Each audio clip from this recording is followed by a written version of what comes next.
Te saludo, soy Coco, el cartonero boliviano de Enkarte, y en esta oportunidad, acompañado de este zapatero infantil que tiene una medida base de 60 centímetros, una altitud de 44,5 centímetros, una profundidad de 30,5 centímetros, que cuenta con 3 divisiones interiores y también tiene la posibilidad de apoyo en la parte superior tanto de objeto o de otros zapatos, que también se puede utilizar en el otro sentido. Quiero invitarte a nuestra nueva aventura, al CARTÓN. Hemos abierto un nuevo canal en YouTube, en la plataforma de YouTube, para compartir este y otros tutoriales, respondiendo a todas tus sugerencias, a todas tus incógnitas, compartiéndote además planos, muchos consejos y nuevas técnicas que estamos desarrollando en los talleres de Enkarte. En la descripción de este video podrás encontrar más detalles, más información, los enlaces también a nuestro nuevo grupo de WhatsApp, en el que compartiremos mucha información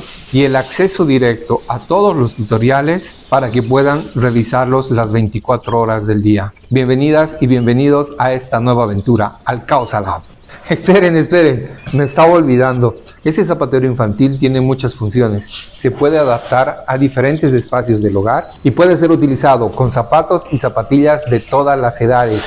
Pesa menos de 3 kilos y tiene una capacidad de soporte de hasta 50 kilogramos.